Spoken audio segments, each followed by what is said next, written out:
안녕하세요. 저는 소프트웨어학과 김수현입니다. 지금부터 6조의 3D 팩맨 파이널 프레젠테이션을 시작하겠습니다. 목차는 다음과 같습니다. 다들 한 번쯤 플레이해보셨을 팩맨은 1980년에 출시된 2D 게임으로 2008년 세계에서 가장 성공한 아케이드 게임으로 기네스북에 올랐을 만큼 인기가 상당한 게임입니다. 저희는 이 팩맨을 3D로 구현했습니다. 저희 3D 팩맨의 주요 기능은 크게 세 가지가 있는데, 첫째, 1인칭 시점으로 플레이 가능. 둘째, 다음 네 가지 효과의 커스텀 아이템 배치. 셋째, 기존 맵 이외의 다양한 맵 구현입니다. 먼저 데모 영상을 같이 보시겠습니다. 처음 접속하면은 다음과 같은 게임 시작 화면이 나오고 배경음악이 나옵니다. 이건 게임 룰과 아이템 설명창입니다. 스타트를 누르면 귀여운 로딩창과 함께 게임이 시작됩니다. 게임이 시작되면 먼저 맵과 아이템, 그리고 유령을 파악할 수 있도록 2D뷰로 시작하고 몇 초 뒤에 1인칭 시점으로 돌아옵니다. 유령과 부딪히면 게임이 종료됩니다. 죽으면 최종 점수가 나오고 다시 도전할 수 있습니다.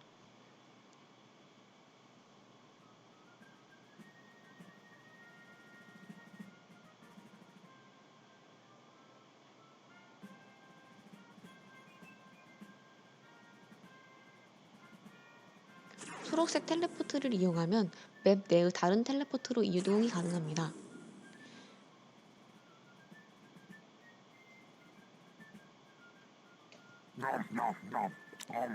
파란색 아이템을 먹으면 깜찍한 소리를 내면서 고스트를 먹을 수 있습니다.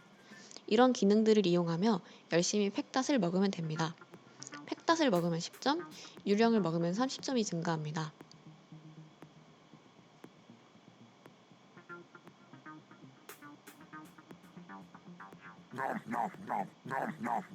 소리가 참 귀엽지요?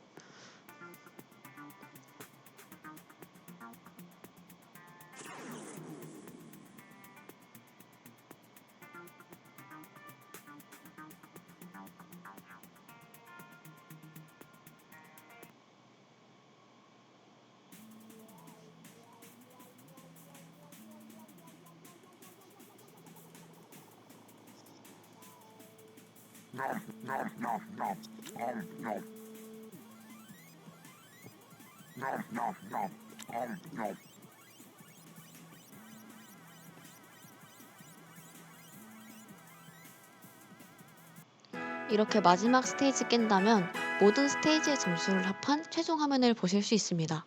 이렇게 적극적으로 팩닷과 유령을 먹는 플레이를 한다면 고득점할 수 있습니다. 이제 구현을 하나하나 뜯어보겠습니다. 시작 화면과 How to Play는 HTML로 구현되었습니다. 게임 맵에는 내추럴, 스페이스, 그리고 가천의 글씨와 색을 넣은 가천 맵이 있습니다. 각 맵의 백그라운드는 360도 사진을 큐브 맵으로 변형하여 6장의 텍스처를 큐브 안쪽에 붙여서 구현했습니다.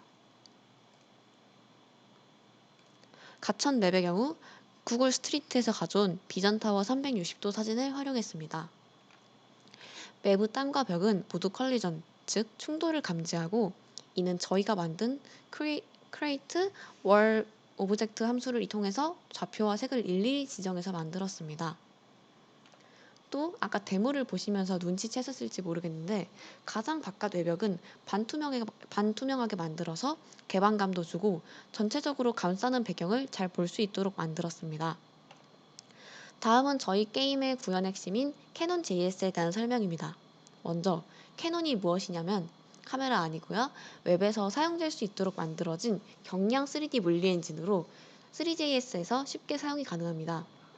3JS에서의 메쉬와 씬을 캐논 JS에서는 바디와 월드라고 부릅니다. 메쉬는 눈에 보이는 지오메트리라면 바디는 물리 공간에서 실제하는 피지컬 객체입니다. 이 바디는 눈에 보이지 않습니다. 아래 사진은 맵에 적용된 바디들을 눈에 보이게 한 것인데, 벽, 아이템, 팩닷, 유령, 팩맨에 모두 바디가 있음을 알 수 있습니다. 이 바디를 이용하면 속도를 줘서 이동하거나 컬리전을 탐지할 수 있습니다.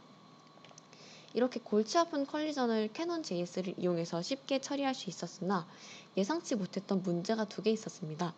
첫째는 캐논 JS의 슬립 이슈입니다.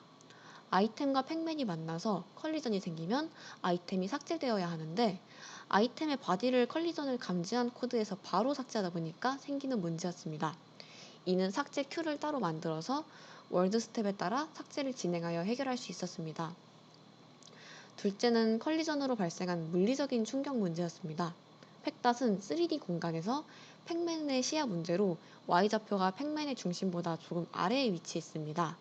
아까 팩맨과 팩닷 사이의 컬리전을 통해서 접촉을 파악한다고 했는데 이 접촉이 난다는 건 물리적으로 부딪혔다는 의미와 같아 팩맨의 바디에도 물리적으로 영향을 주게 됩니다.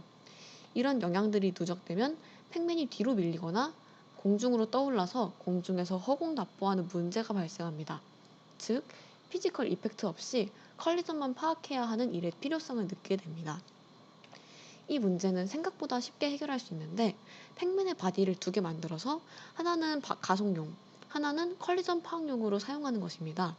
이렇게 두면 컬리전 바디에 가해지는 물리적 영향은 벨로시티가 적용되는 바디에는 영향을 미치지 못해서 실제 팩맨의 이동에 영향을 주지 못하게 됩니다. 컬리전 바디의 이동은 매 업데이트 때마다 팩맨의 포지션을 받아와서 지정해 주는 것으로 해결할 수 있습니다. 옆에 사진은 1인칭 팩맨 CI일 때의 바디인데 자세히 보면 두 개의 바디가 겹쳐 있음을 알 수 있습니다. 다음은 저희 게임의 카메라 구현입니다. 저희는 기본적으로 1인칭 시점 게임이지만 지형 파악과 난이도 조절을 위해 전체 맵을 한눈에 보는 뷰가 필요했습니다. 처음에는 2대의 카메라로 그때그때 각각 보여주려고 하였으나 그러면 1인칭으로 돌아왔을 때 팩맨의 위치 파악이 쉽지 않을 것으로 판단되어 한 대의 카메라가 왔다 갔다 이동하는 형태를 취하기로 결정했습니다. 카메라는 펄스펙티브 카메라를 사용하였고 카메라 제어에는 오빅 컨트롤을 사용했습니다. 오빅 컨트롤은 오빗이라는 말에서 알 수 있듯이 타겟을 정해서 그 주위를 공전하는 컨트롤 방법입니다. 먼저 1인칭 시점 구현에는 오빅 컨트롤의 특징을 이용했습니다. 컨트롤의 타겟 지점을 팩맨의 중심으로 하고 카메라는 중심보다 조금 뒤에 배치하면 카메라는 항상 타겟 지점을 바라보기 때문에 팩맨이 바라보는 방향을 바라보게 됩니다. 퍼스펙티브 카메라의 뷰의 리어를 팩맨 메시의 바로 앞으로 지정하면 카메라가 팩맨 메시 내부에 있어도 팩맨의 시야로 볼 수 있습니다. 마우스로 화면을 움직일 때 팩맨의 메시가 같이 로테이션하기 때문에 카메라는 항상 팩맨의 중심 일정 부분 뒤에서 팩맨이 보는 시야를 공유하게 됩니다. 또 1인칭 시점에서 라이트는 팩맨이 보는 방향을 비춰야 합니다. 여기서는 타깃을 중심으로 카메라의 반대 지점, 즉 팩맨의 앞에 빛을 배치하여 시야를 확보하였습니다. 빛의 타입은 입체감 있으면서도 조금 더 넓은 시야 확보를 위해 포인트 라이트를 이용하였습니다. 맵 전체를 보여주는 2D 시점의 경우 카메라를 X, Z가 00인 좌표에서 하이트를 높게 배치하고 타겟을 0,0,0으로 설정하여 하늘에서 맵을 쳐다보게 구현하였습니다. 이때 맵 전체를 고루 보여주어야 하기 때문에 앰비언트 라이트를 사용하였습니다. 이제 1인칭 시점과 2D 시점 변환을 자연스럽게 하면 됩니다.